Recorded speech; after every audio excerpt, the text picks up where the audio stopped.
Tuntutan 17+8 yang disuarakan mahasiswa atas nama masyarakat hingga kini masih terus bergulir. Namun perlu diketahui bahwa sebagian dari sejumlah tuntutan tersebut sudah dipenuhi oleh Dewan Perwakilan Rakyat Republik Indonesia atau DPR RI dan ada yang sudah berlaku efektif.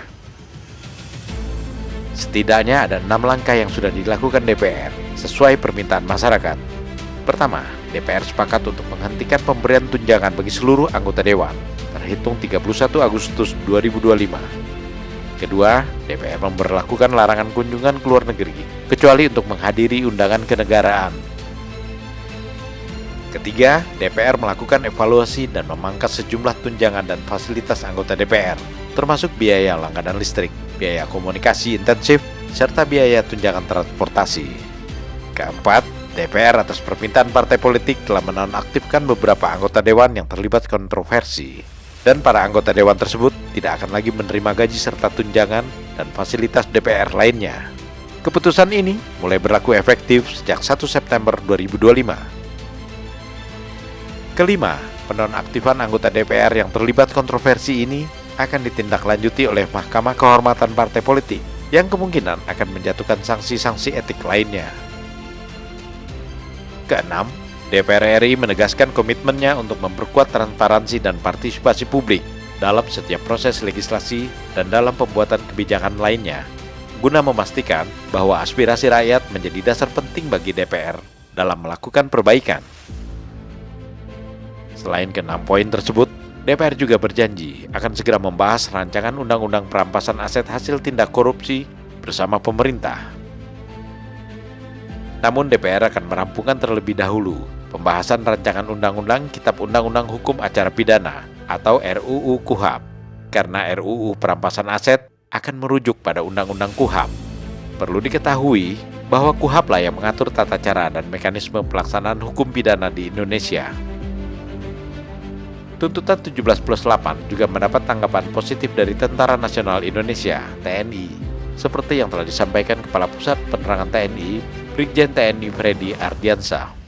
Freddy mengatakan bahwa TNI mengapresiasi beberapa tuntutan 17+8 yang ditujukan khusus kepada Tentara Nasional Indonesia, baik dalam jangka waktu seminggu maupun setahun, dan TNI menghormati supremasi sipil. Ada 3 tuntutan yang ditujukan kepada TNI. Pertama, agar TNI kembali ke barak dan menghentikan keterlibatannya dalam pengamanan sipil. Kedua, menegakkan disiplin internal agar anggota TNI tidak mengambil alih tugas Polri. Dan ketiga, meminta komitmen TNI untuk tidak memasuki ruang sipil selama krisis demokrasi. Mengenai tuntutan agar TNI ditarik dari tugas-tugas pengamanan sipil, Presiden Prabowo angkat bicara. Menurut Presiden Prabowo, salah satu tugas TNI adalah menjaga masyarakat dari segala ancaman, seperti terorisme, serta aksi-aksi kerusuhan dan pembakaran guna memberikan rasa aman kepada masyarakat. Namun Presiden membuka ruang untuk mendialogkan tuntutan tersebut lebih lanjut. Dari 17+8 tuntutan masyarakat yang disuarakan para mahasiswa, ada 4 tuntutan yang ditujukan khusus kepada Kepolisian Republik Indonesia atau Polri. Pertama, agar polisi membebaskan seluruh demonstran yang ditahan. Kedua, menghentikan kekerasan polisi dan menaati SOP pengendalian massa yang sudah tersedia. Ketiga, menangkap dan memproses tindakan hukum secara transparan terhadap anggota dan komandan polisi yang memerintahkan tindakan kekerasan dan melanggar HAM. Dan keempat, reformasi kepemimpinan dan sistem di kepolisian agar profesional dan humanis. Menanggapi keempat tuntutan tersebut, Kepala Biro Penerangan Masyarakat Divisi Humas Polri, Brigjen Polisi Trunoyodo Wisnu Andiko mengatakan bahwa Polri terus melakukan evaluasi atas tugas-tugas yang telah dilakukan, serta menyadari bahwa segala masukan dan harapan dari masyarakat merupakan bukti bahwa masyarakat merasa memiliki Polri dan Polri tidak anti kritik.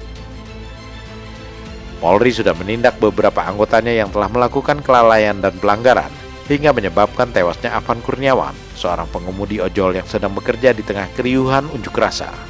Kepada para anggota kepolisian tersebut, Komite Kode Etik Kepolisian telah menjatuhkan sanksi yang bervariasi, dan sidang etik tersebut telah digelar secara transparan dan terbuka kepada publik. Meski demikian, masyarakat masih meminta agar pemerintah membentuk tim investigasi independen yang bertugas mengusut kasus tewasnya Afan. Mengenai tuntutan ini, Presiden Prabowo mengatakan bahwa tuntutan tersebut sangat masuk akal. Tinggal dibicarakan bagaimana bentuknya tim investigasi independen tersebut. Berbagai respon positif yang telah disampaikan DPR, TNI dan Polri, serta pemerintah merupakan itikat baik yang patut diapresiasi oleh masyarakat. Namun seperti yang disampaikan Presiden Prabowo di Hambalang akhir pekan lalu, untuk mencari solusi terbaik dalam memperjuangkan aspirasi masyarakat, perlu dilakukan dengan ketenangan, kecerdasan, dan kerjasama semua pihak, tanpa harus menghasut dan melakukan kekerasan.